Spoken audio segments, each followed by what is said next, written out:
Good day. As I start this program today, there are reports of a very, very heavy Russian missile strike on Ukraine. The full extent of it, the nature of the targets are not yet fully clear, but from early reports, it seems to be directed more at logistics and military installations as opposed to attacks on the Ukrainian energy system. There's no word yet about the number of missiles involved, though it does appear to be very large. Now, there's been some reports, some suggestions that this is the first big Russian missile strike for 50 days, which is probably correct. The Russians tend to carry out one or two big missile strikes, I've noticed, on Ukraine each month. There's been some talk recently that the Russians have run out of missiles. Well, here we see another big Russian missile strike. I suspect that this missile strike has two purposes. One, obviously, is to disrupt the preparations for the forthcoming Ukrainian offensive. The second is to deplete further Ukraine's air defense system. Now, the Ukrainian defense minister, Alexei Reznikov, yesterday said that Ukraine has almost run out of S-300 missiles. I covered yesterday a report by the BBC in which a Ukrainian commander operating a Buk missile system in Donbass said that the Buk system is becoming more and more difficult to operate and maintain because Ukraine cannot get spare parts and presumably spare missiles because, of course, the Buk system is built in Russia. So there are clearly problems with the air defense system in Ukraine. This has been confirmed by the Pentagon leaks. And I would add that the Pentagon leaks spoke about the fact that the system would be under severe pressure and might even collapse entirely if the Russians maintained their missile attacks. Now, I'm going to say again something which I've said before in recent videos, which is that over the course of the winter, I had assumed, as everyone else had done, that the purpose of the Russian missile strikes against Ukraine taking place over the course of the winter was to knock out or at least degrade significantly Ukraine's energy system. I think what is now clear is that its primary purpose, or at least its initial purpose, was not so much to destroy the energy system as to attack a particular part of Ukraine's infrastructure, specifically the energy system, which Ukraine had no choice but to defend, thereby causing Ukraine to deplete its air defense assets, its air defense missiles. And in this, the Russian missile campaign has been successful. And this explains to my mind certain features of this missile offensive, because it never seemed intended to knock out the missile system entirely. I remember reading frustrated comments by Russian or pro-Russian commentators that the Russians weren't necessarily targeting the most important and vulnerable installations, the ones that would be the most difficult to repair, the ones that would cause the entire energy system to collapse. Rather, they seem to be hitting repeatedly targets where some kind of repairs might actually be possible. And I think this now makes complete sense because, of course, if you're going to aim to knock out, if your target is the air defense system as opposed to the energy system, then your objective is not to knock out the entire energy system, certainly not in one go.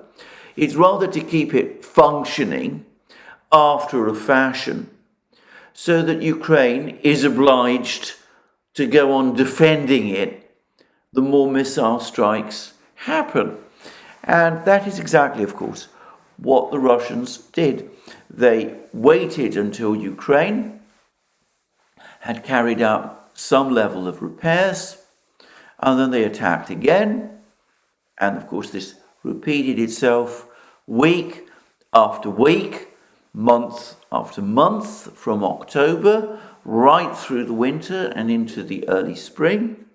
And the result was that Ukraine's once very substantial stock of S-300 missiles, and probably, despite the denials, Buk missiles as well, has now been very severely depleted indeed.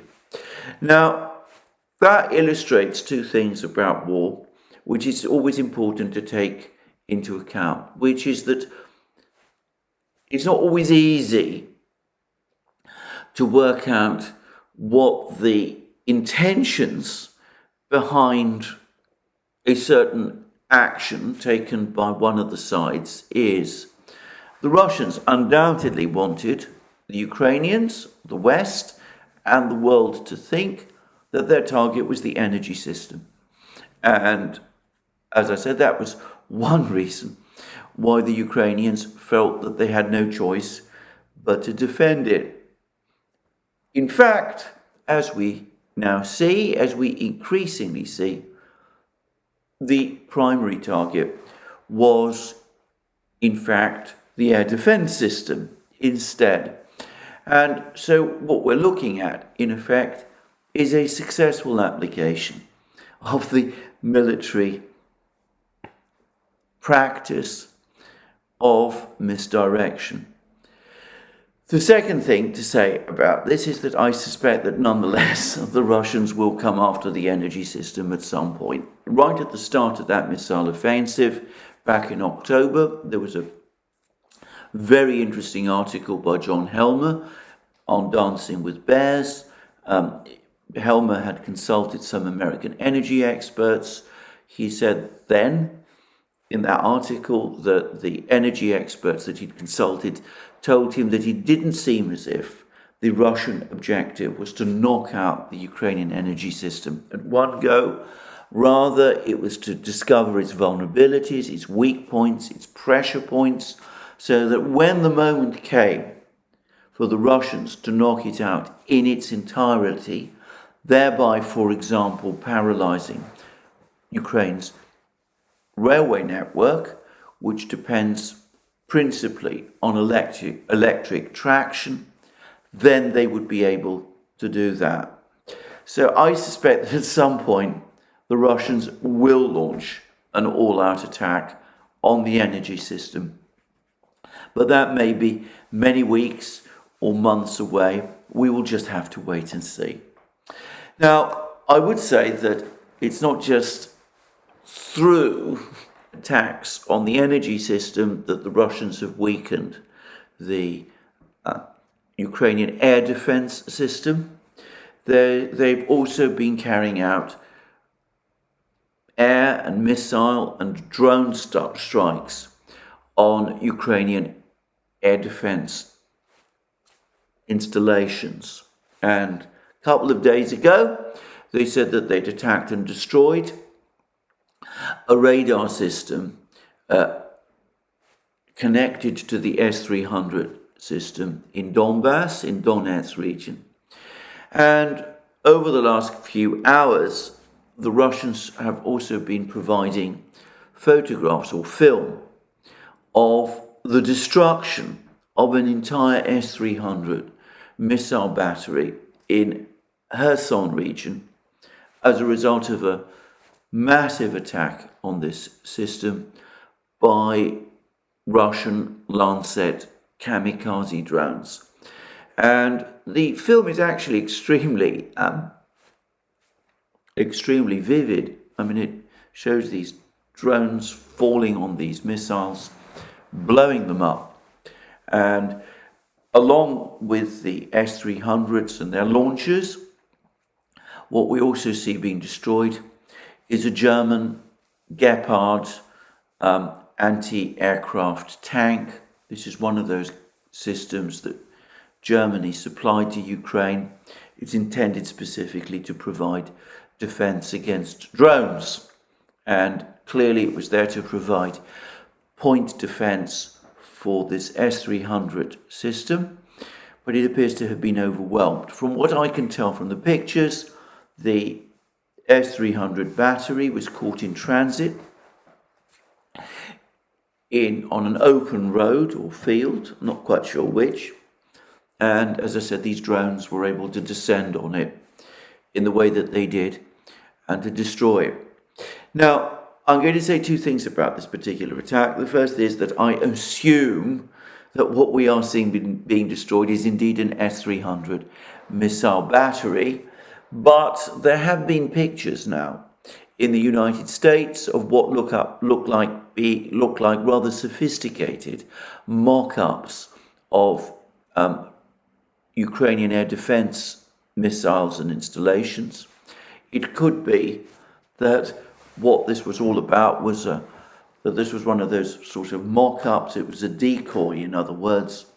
It wasn't intended. It isn't a real S-300 system. I rather doubt that, actually.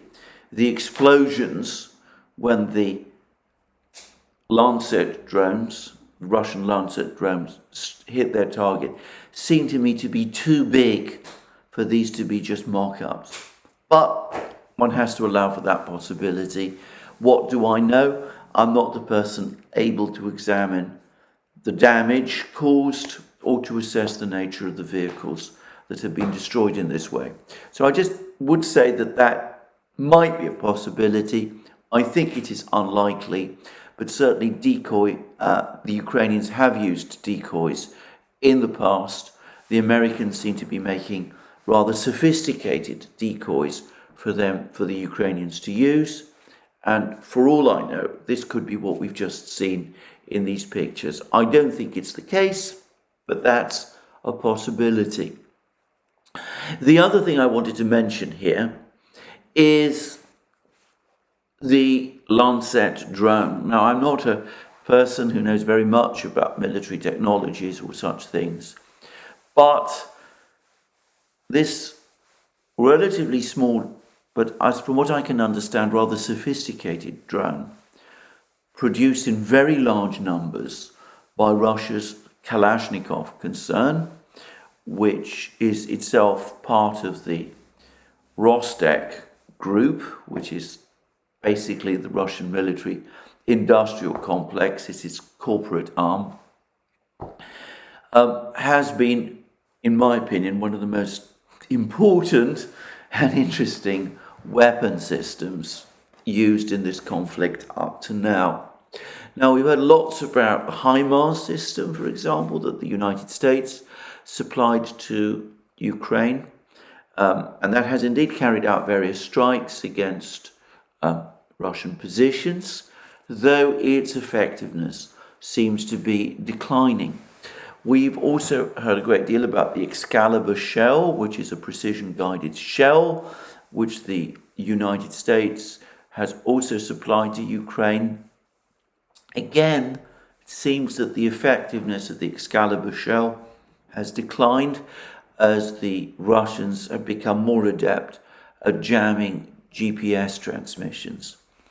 The United States has also supplied Ukraine with large numbers of Switchblade drones. These are kamikaze drones, similar in concept to the Lancet, but they don't seem to have had very much in the way of effectiveness, and that's been a little surprising and has not been explained. By contrast, the Lancet drone, about which we hear very little, especially in the Western media, appears to have had a devastating effect on the Ukrainian battlefields. This mass attack by these drones on this S-300 battery, if it was indeed an S-300 battery, is really makes really quite extraordinary viewing, and it's remarkable how this small group, relatively small swarm of relatively small drones, guided to their targets, clearly by Russian drones, seems to have had this extraordinary effect, utterly devastating this particular S-300 battery. And there's been multiple pictures of Ukrainian vehicles, tanks, self-propelled howitzers, or other types of equipment being attacked by these Lancet drones. There's been an awful lot of discussion about the effectiveness, the success of the uranium true drones that the Russians have acquired from Iran.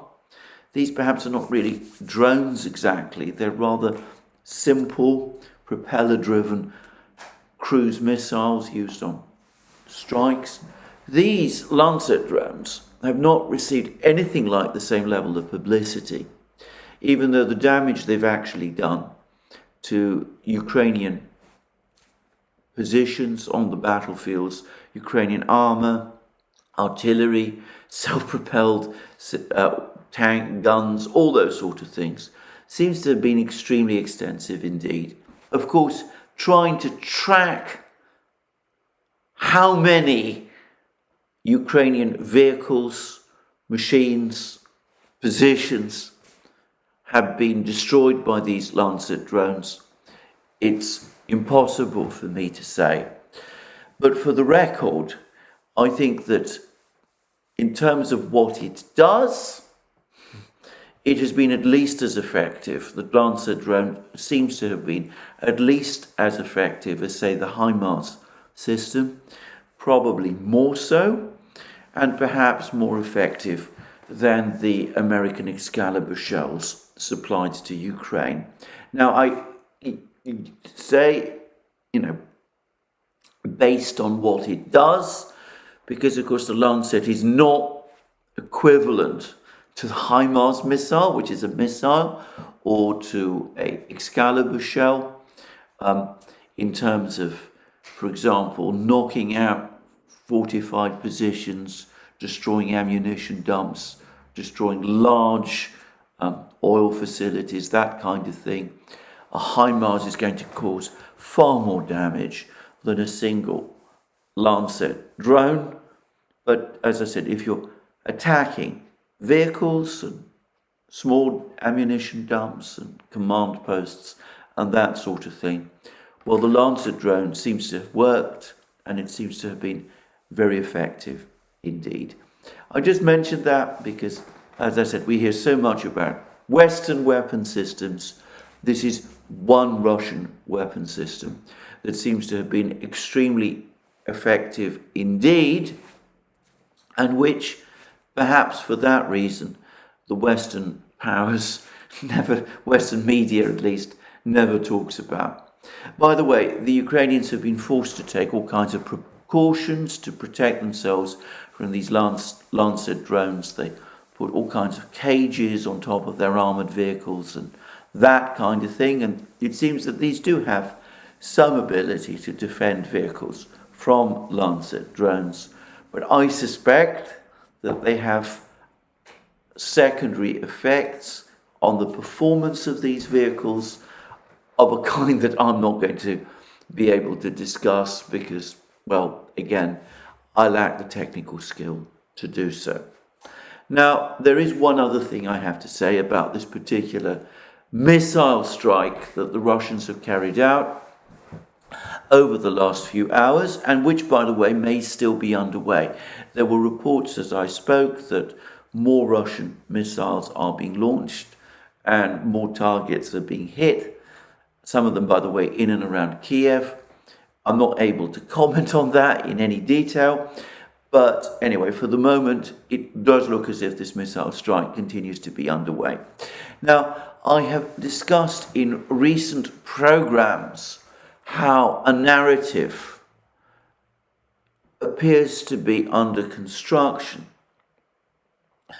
that S-300 missiles, air defense missiles, are being used by the Russians for missile strikes, ground strikes on ground targets, and that it was in fact, and that some of the buildings that have been verifiably destroyed by S-300 missiles were launched, are Russian S-300 missiles launched for that purpose by the Russians. Now, again, I want to stress what I've said previously. The S-300 is an air defense missile. Apparently, it can be adapted and can be used in a ground strike role. There's no real evidence that I've seen, apart from one report, that the Russians have ever used it in that way over the course of this conflict. And I had an email yesterday from somebody who is an expert in this field, who pointed out to me that the S-300 missile has a relatively small warhead, much smaller than would be required of a missile being used in a ground strike role, and so that the S-300 isn't really a very good missile, a very effective missile used in a ground strike role. And given that the Russians appear to have no shortage of ballistic missiles that they could use to attack ground targets, missiles like the Iskander, for example, it makes very little sense for them to use S-300s in the kind of way that is being alleged. Now, I say all of that because there have been what appear to be verifiable cases of Ukraine launching S-300 air defense missiles, those missiles missing their targets and then crashing on Ukrainian installations, including, I'm sorry to say, civilian buildings. And something there's been over the course of this cruise missile attack, an instance when a missile does seem to have crashed into a residential building, I believe in Kiev, though it could have been in some other Ukrainian city. I'm not absolutely sure where this has happened. Now, already the media across the West are saying that this was a Russian missile that hit this building, killing 12 civilians, which is a tragedy, by the way. It might have been.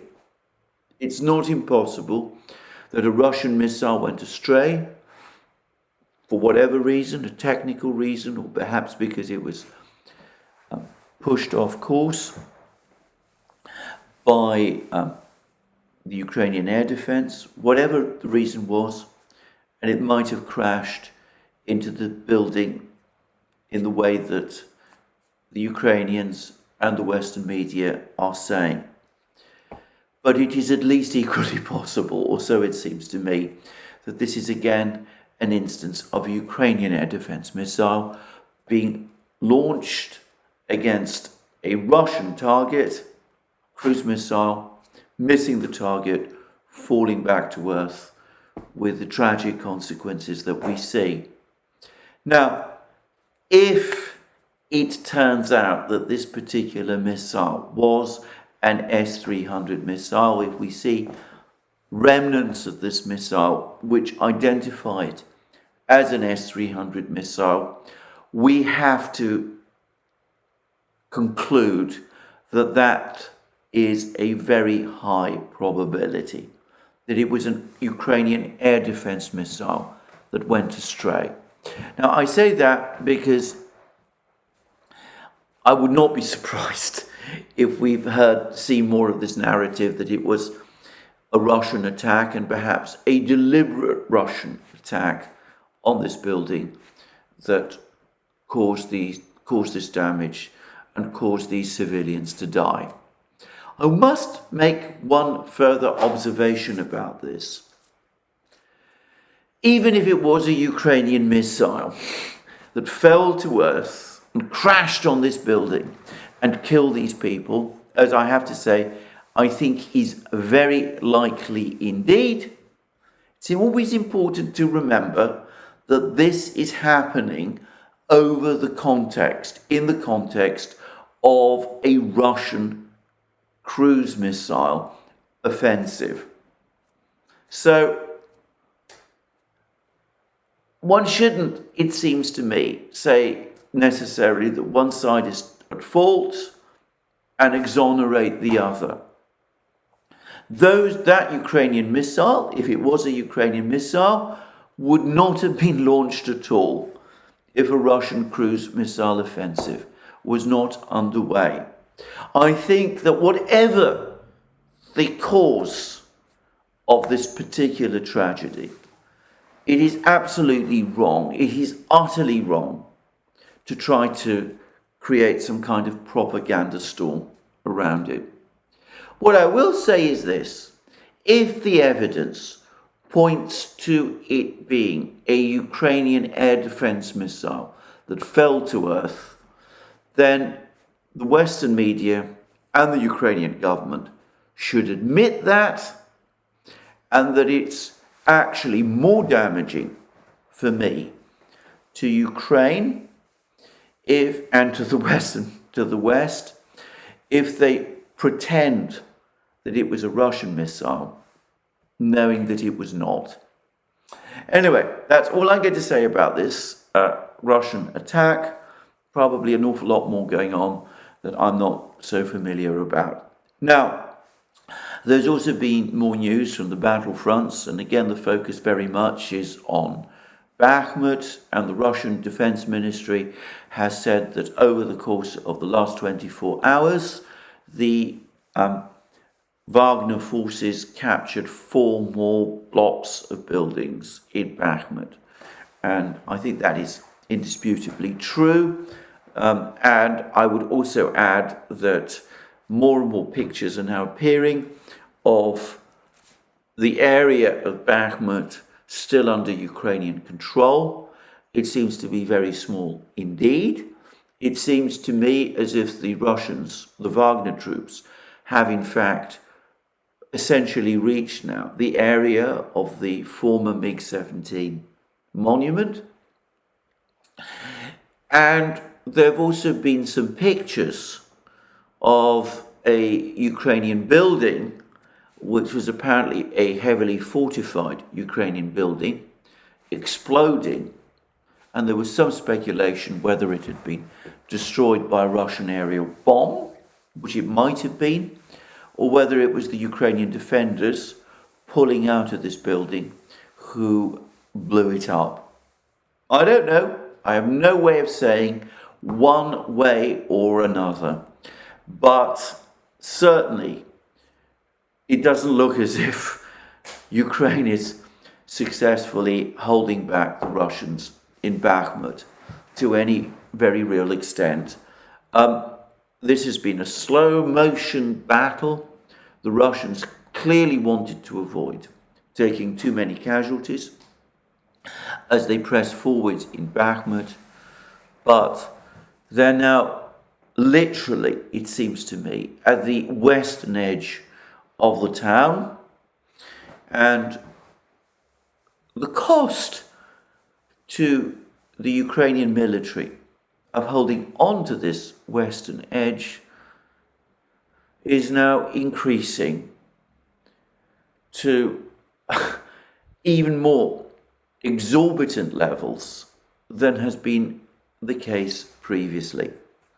Now, I just want to say something about this because yet again I've had another very sincere email from someone who's asked me to explain again, what is the sense of Bakhmut? Why this enormous battle over Bakhmut? Well, I've said that why I think it has made sense from a Russian point of view, both to take Bakhmut, eventually capture Bakhmut, and eventually and to conduct the battle for Bakhmut in the way that has been done. On the one hand, Bakhmut is the major communications hub holding together Ukrainian forces in Donbass, providing it's the keystone, if you like, to the arch of the Ukrainian defense system, certainly in central and northern Donbass. It's not just that if it falls, Ukraine can't use its interior lines to move men and machines from one part of the Donbass front to another, though that would be the case, but then realistically, Ukraine hasn't been able to do that for some time, certainly not since the fall of Solidar back in January. Solidar being the small town just to the east, northeast of Bakhmut, which the Wagner forces captured in January. But of course, if the Russians are able to capture Bakhmut and bring the railway lines back into operation, then the benefit of interior lines passes to them, like happened following the fall of Popasnaya in Lugansk region back in the early summer of last year.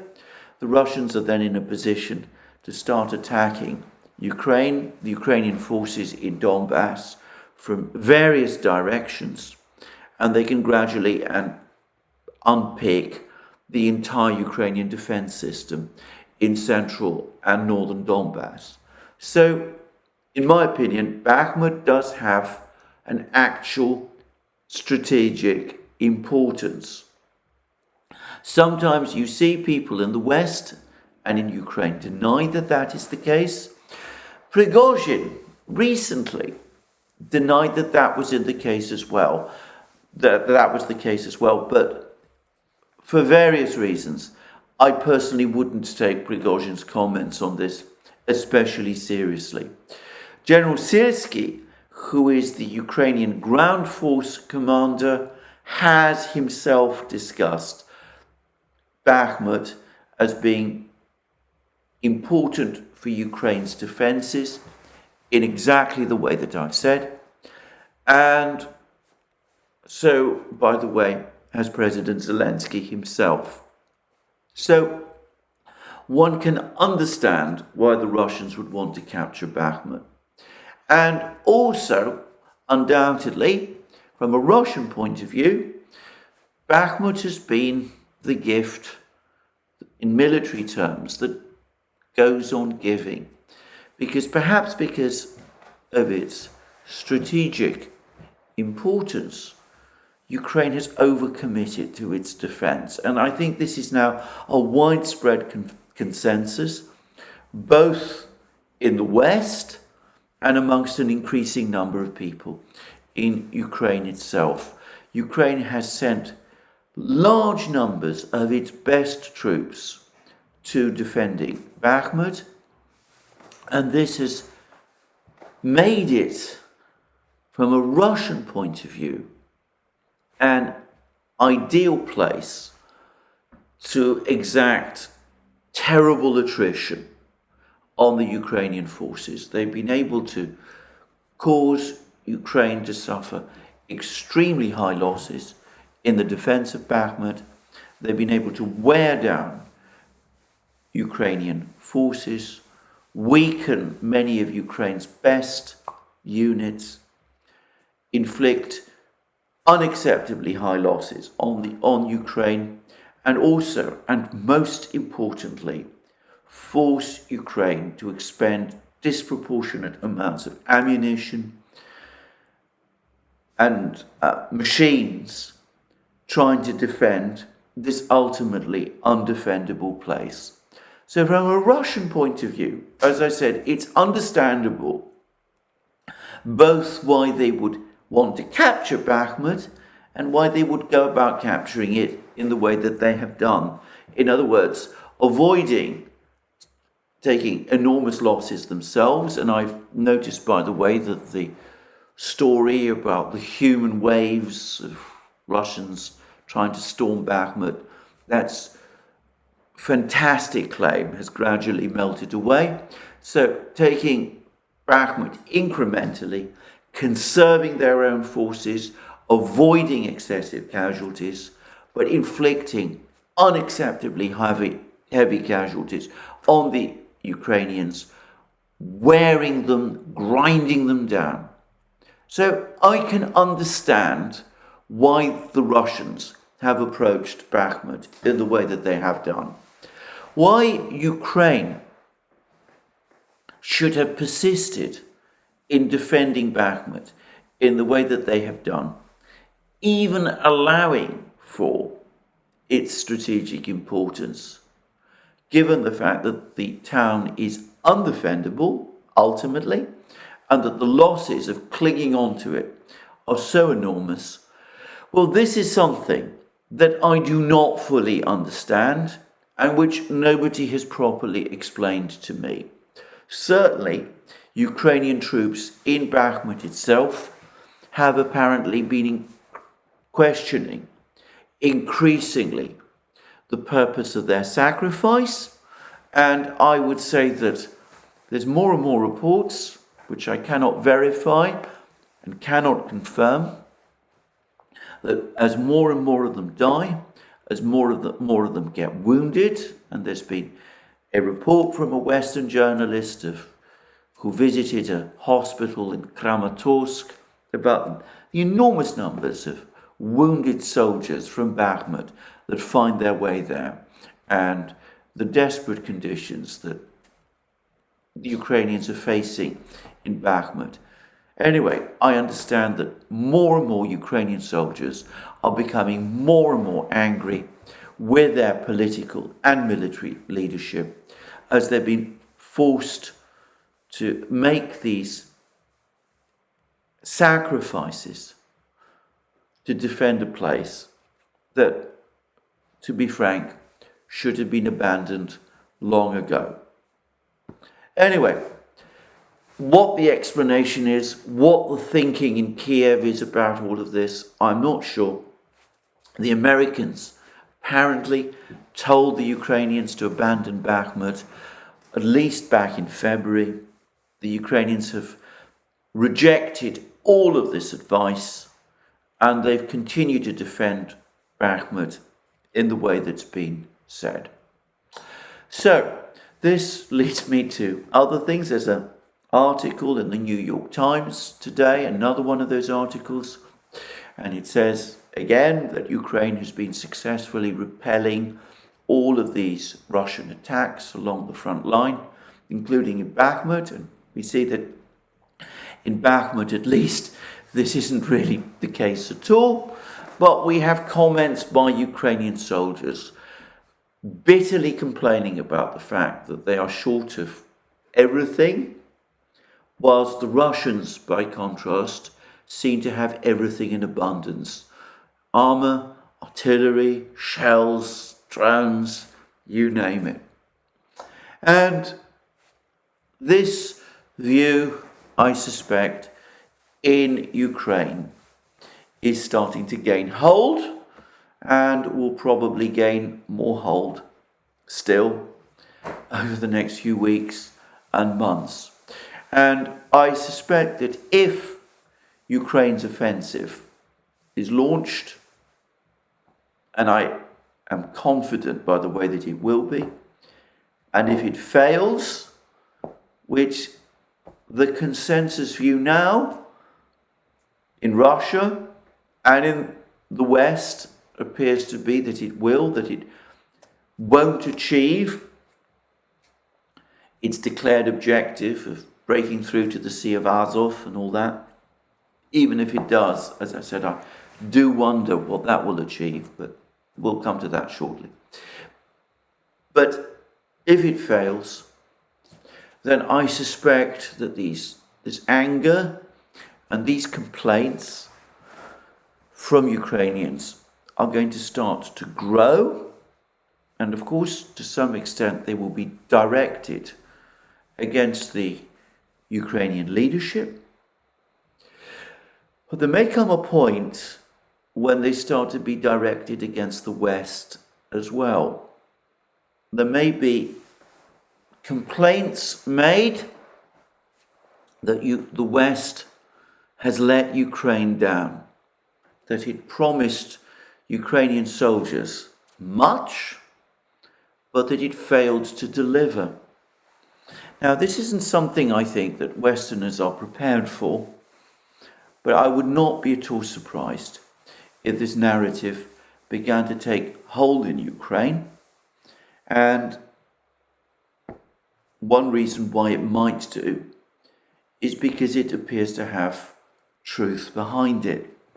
Ukraine has been repeatedly promised large amounts of equipment. The West, the United States, the administration in the United States has said that the United States will back Ukraine for as long as it takes. They've never defined their war aims with any clarity, but that's what they've always said. They've given the Ukrainians reason to think that they will be given whatever they need in order to achieve some kind of total victory over the Russians. But that hasn't actually translated into systems, weapon systems, on anything like the kind of scale that the Ukrainians presumably expected. Now, Lieutenant Colonel Vashinin, Brian Beletic, myself, others have talked at great length about the fact that the West apparently is incapable of providing Ukraine with ammunition, artillery ammunition, on anything like the scale that Ukraine would need in order to win its war. It hasn't been able to provide Ukraine with missiles, with rockets. We've been seeing, the BBC programme I discussed yesterday showed the shortages of missiles and rockets that Ukraine is experiencing. There's been promises from the West to provide Ukraine with air defence systems. These will apparently amounts to the various gaggle of systems from various different countries. Ukraine received one Hawk missile battery already, a rather elderly system dating back from the 1950s, 60s, modernised obviously, but hardly state-of-the-art, and it came without a radar, and in effect the whole battery is inoperative. The French and Italians said that they would provide an ASPEED system. There's not many of those. They've only been able to agree to supply one. It won't appear before July. There will be in total something like 3 Patriot batteries provided to Ukraine. 2 of them have apparently already reached Ukraine.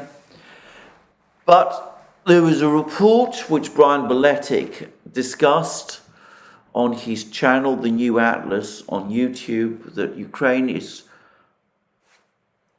in a dilemma because if it moves these Patriot missiles close to the front lines, and the Patriot, I should say, has a shorter range than the S-300 missile system does, and well, there's a certain consensus that it is actually a less capable system than the S-300. I'm not going to quibble with that. Again, I'm not sure about this, but that seems to be the general view.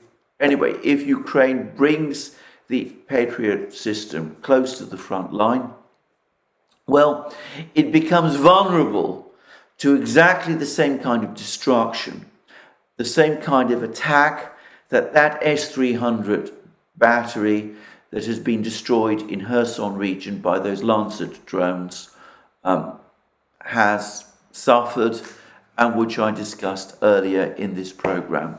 And given that there aren't that many Patriots being supplied to Ukraine, perhaps a total of 3 brigades in total, Ukraine simply can't afford to lose Patriot brigades in that way. So it seems most likely that they will be held back to defend key installations in Kiev and such places. Except, of course, that apparently there aren't that many Patriot missiles being made in the United States. The number is relatively small each year. There are many demands for Patriot missiles from all around the world, from the US military, from forces in the Far East that might be facing off against China, from US allies. Ukraine cannot therefore expect to receive large quantities of Patriot missiles to keep its batteries operating all the time. And as I said, US officials themselves appear to be admitting limitations to the Patriot system. It can't defend, it seems, against certain types of drones, including incredibly subsonic drones. At least that's what these US officials have said. It certainly can't defend against hypersonic drones. It's a system which clearly has its limitations. So over time, Ukrainian soldiers will become aware of this, and they will become aware of the fact that, again, when it came to tanks, the West promised a lot. On the eve of this offensive, the West only supplied around 60 main battle tanks, Leopard 2s and Challenger 2s. More battle tanks are coming, but the Leopard 1, as I said, is an old tank from the 1950s and 1960s, not comparable to the tanks that the Russians have. And of course, there will be another 30 M1 Abrams tanks supplied by the United States in the autumn, but only 30 of them. The Russians have thousands of tanks. Their factories are producing, according to Putin, 1,500 new and modernized tanks each year. The tanks supplied by Ukraine are simply not supplied to Ukraine, simply don't match that number. And as I've discussed in several programs, some of those Russian tanks are actually more modern and perhaps more advanced than the tanks Ukraine is receiving from the West. And of course, promises of fighter jets, F-16 fighter jets, have not been fulfilled. And in fact, it's difficult to see how they could be. The MiG-29s that have been supplied, most of them are inoperable. The JDAMS missiles are not working as well as, bombs, aerial guided bombs, aren't working as well as expected because the Russians are able to jam the GPS signals. By the way, I wonder whether the same would be true of the ATACMS longer range missiles if they were ever supplied. Anyway, I can see how at some point, if things start to go wrong in the summer and autumn, there might be a significant pendulum swing in Ukraine against the West. A sense that Ukraine has been led into battle by Western promises of unlimited aid, which have not been fulfilled. Now that happens, if that narrative does begin to gain traction in Ukraine, it would not surprise me at all if it did, then that might have important implications, political implications for the future. People in the West might want to consider what happened in the Northern Caucasus, in the Muslim republics of the Northern Caucasus, Chechnya, and such other places. People there in the 1990s and early 2000s were fervently committed to fighting the Russians, until eventually they came to feel that they were being used. And now we have thousands of Chechen fighters fighting in Ukraine on behalf of Russia against people that they see as Western proxies. history never repeats itself. Sometimes it rhymes. I'm not saying that the same will happen in Ukraine, but I think it's something that Western commentators might want to consider. I've always felt myself that this whole practice that some people in Washington have of treating countries and nations as pieces on a chessboard is fundamentally immoral, but sometimes it can have political consequences that can be unexpected and which are often consequential. Anyway, that's what I'm going to say about the war today. Now, there's been an awful lot going on the diplomatic front. Lavrov, as we know, has been in New York. He attended 2 sessions of the Security Council. The first, he gave a typically magisterial discussion of the usual topics of multipolarity versus unipolarity, the UN-based system anchored on international law versus this nebulous rules-based order that the United States and its allies have been seeking to put in its place. He complained, by the way, about the practice that the West has increasingly engaged in of calling together small groups of countries, agreeing, often very hardline pro-Western positions on all kinds of topics, and then announcing that those positions are somehow backed by the international community when that is not the case. And Lavrov asked rhetorically, and anybody should concede that he was making a strong point, that who appointed the Western powers to be spokesmen for the global community when they are themselves so obviously the minority? I thought that, as I said, he didn't break any new ground as far as I was concerned, but it was an effective speech.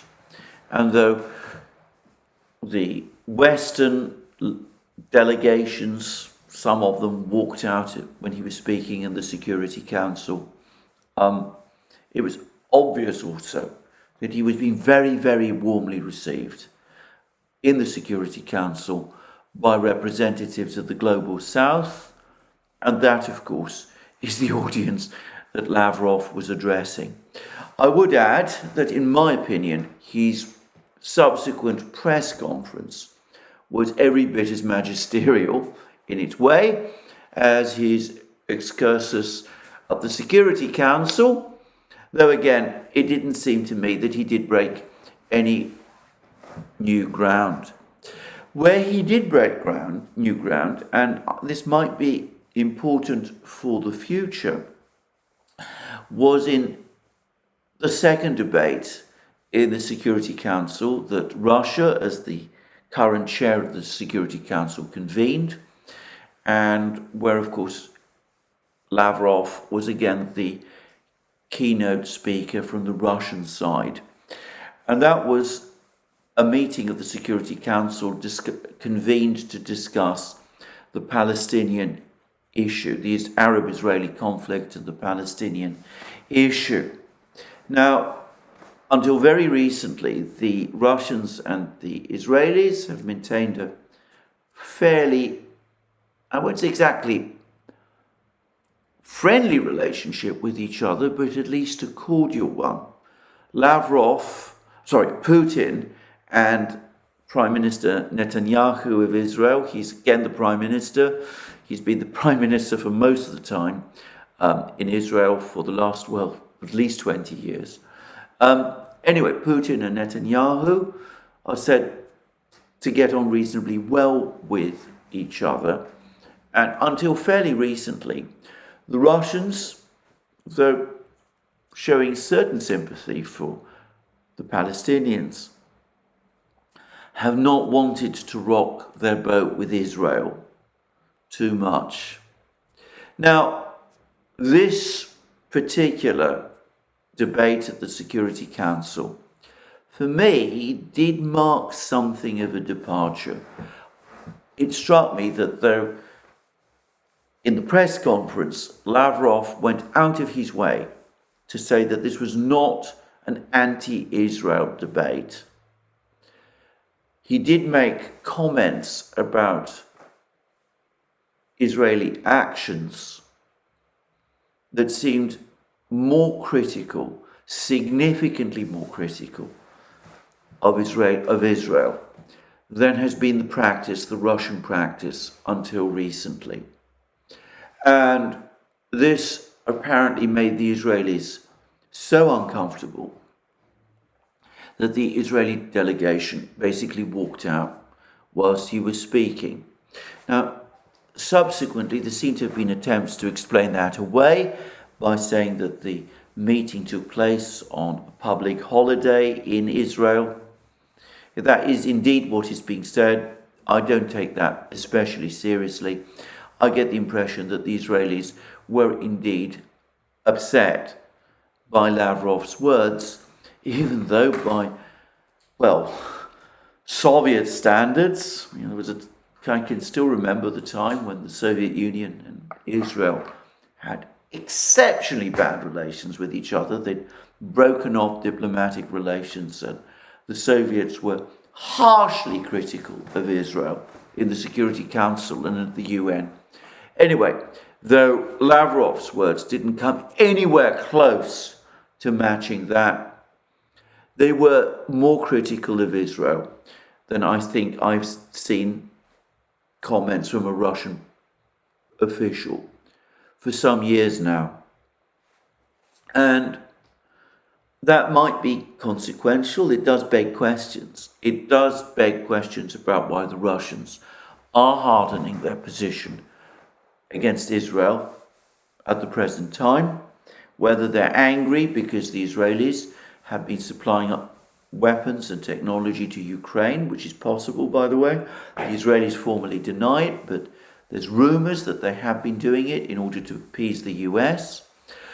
Or it could be that the Russians feel that they have to take a harder line on Israel because that's what the global South is expecting them to do. There is enormous sympathy across the global South, and especially, of course, in the Islamic world, for the Palestinians, and it may be that the Russians have to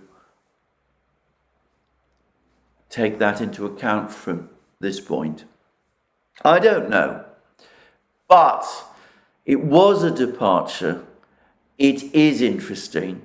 We will see how that evolves, and if it is pursued by the Russians, then it could be that we're going to see a significant change, not just in Russian policy, but in international relations and in the Middle East. Just saying all of this, as I said, we'll have to wait and see what the implications of all this are.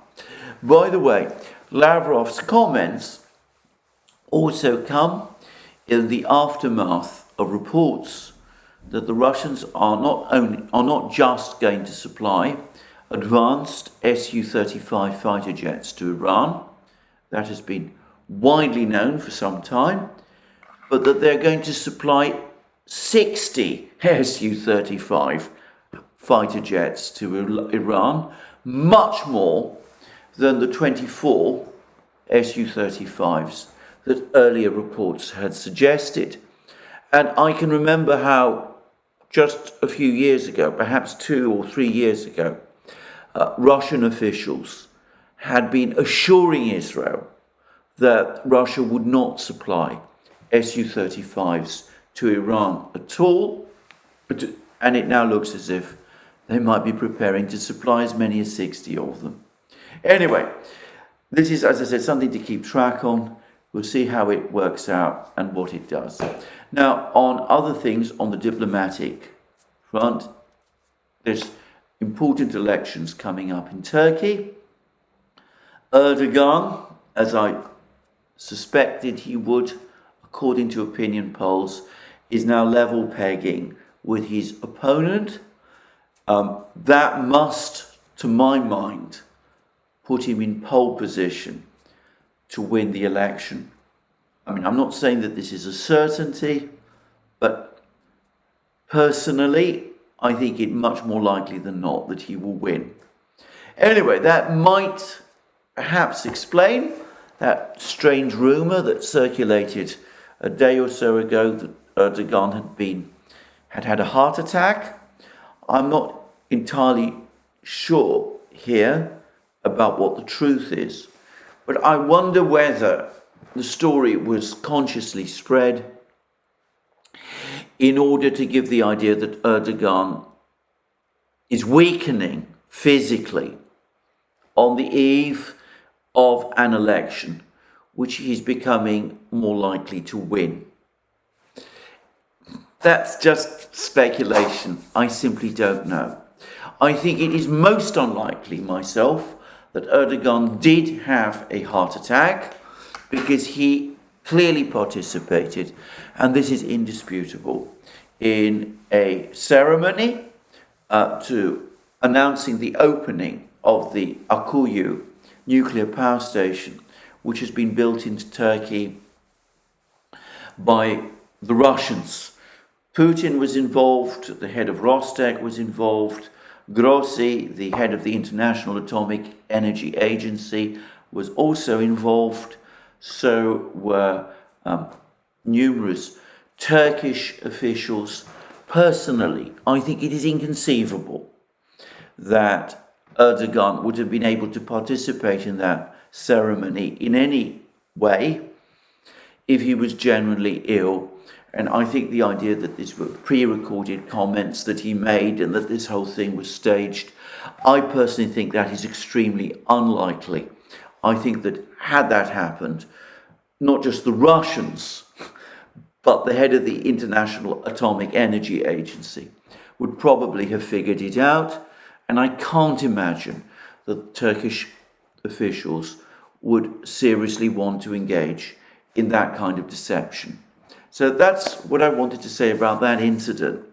Now, the grain energy deal brokered by Turkey back in the summer, whereby the Russians lifted restrictions on exports of Ukrainian grain from Odessa and other Ukrainian ports in return for the EU lifting sanctions and restrictions that impeded exports of Russian food and fertilizer through EU ports.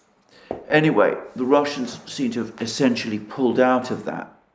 They say that the EU never fulfilled its side of the bargain, and in light of that, they don't really see why they should persist with this deal at all. Now, I am going to say a few things about this. The first is that Cavusoglu, who is the Turkish foreign minister, has made comments backing the Russians. He said that it is indeed the case that the EU never fulfilled its promises to lift restrictions on exports of Russian food and fertilizer, and that the Russians can't be blamed for this, and that the UN Secretary General, ETHEREUM, is doing everything he can to get the EU to change its position.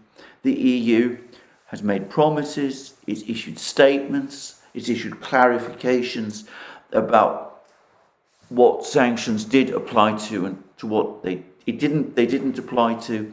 But in practice, the restrictions on Russian food and fertilizer exports have never really been lifted.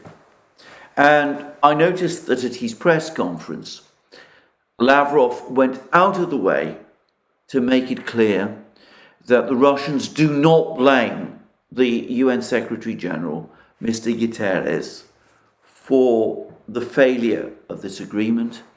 He made it very clear that he thinks that Guterres was acting with sincerity at all times, and that the entire blame for the collapse of this agreement rests with the West. Now, I have to say, I did find this a little surprising initially, because my own feeling about Guterres is that, on balance, he seemed to tilt more to the Ukrainian side than the Russian over the course of this conflict, over the conflict itself, and that I got the sense that the Russians thought the same. Well, there have now been confirmation from the Pentagon leaks that the United States, on the contrary, was angry with Guterres when he negotiated this deal last summer. They thought, on the contrary, that he was leaning towards the Russians. And I have to say, I find that astonishing. It shows that the United States apparently assumed that Guterres would see his role as simply getting the Russians to agree to unrestricted exports of Ukrainian grain, and that he would not take any steps whatsoever to get restrictions on Russian grain and fertilizer lifted. So there we are. I suspect that the EU, again, initially was probably willing up to a certain point to go along with this original grain for sanctions deal that was negotiated in Turkey in the summer of last year, but that the United States wasn't happy, that they made it clear that they didn't want the sanctions moderated in any way, and that it is that same group of people in Washington, President Biden and his team, that are ultimately responsible for the collapse of this deal. Again, I don't pretend I have all of the information, but such information as we have rather points in that direction. The Turkish Interior Minister, by the way, recently said that we've now reached that situation where nobody in the world likes the United States. And it could be that the reason for that is Turkish anger, amongst many other things, at the way in which this deal has been sabotaged, possibly by the Americans. Anyway, that's one thing. The other thing is that the United States doesn't seem to be happy with Zelensky and his telephone call with Xi Jinping. Now, as I said, I discussed this call at length in my program yesterday. I passed the Chinese readout, explained what I thought the Chinese readout meant. The United States has formally, openly said that it welcomes the conversation between Xi Jinping and Zelensky. Well, they could hardly do otherwise, because they've been complaining for weeks that though Xi Jinping maintained active contacts with Putin and, of course, met with Putin in Moscow in March, well, Xi Jinping had not spoken to Zelensky. It now looks increasingly as if that was, as so many things, basically a pose, because now that conversation between Zelensky and Xi Jinping has actually taken place, I get the sense that the United States isn't happy at all. Comments that have been made by people like John Kirby, the Pentagon spokesman, suggest that the US is actually rather concerned with what sorts of discussions took place between Zelensky and Xi Jinping over the course of the 90 minutes that they spoke together. Apparently there's been the US Embassy in Kiev has been anxiously trying to find out from Zelensky what he's speaking about, which I find surprising, by the way, since I'm assuming that the US was listening into the conversation anyway. But anyway, that's another story. But whatever, it seems they weren't happy with the call. My advice to President Zelensky, not that I suspect that he listens to my advice very much or is even aware of it, but my advice to Zelensky is to pay no attention to any of this. I spoke earlier in the program about how if the offensive fails or only succeeds to a limited extent, we could start to see a pendulum swing in Ukraine against the West, a feeling that the West has let Ukraine down, leading it up to the garden path, leading it into a war which it couldn't win against a far more powerful opponent on promises that the West proved in the end unable to fulfill. If that sentiment is indeed going to take shape, then Zelensky, Ukraine, the Ukrainian government is going to be in even more need of Chinese mediation to get themselves out of the mess that they're in, both in terms of the military situation, but also in terms of whatever feelings might exist amongst their own people than they are perhaps in at the moment. So anyway, I hope that President Zelensky is wise enough to keep the door open, at least to Beijing, and doesn't make the mistake of doing what he did in March and April last year, which was to slam the door shut to talks with Moscow. Anyway, that's me for the day. More from me soon.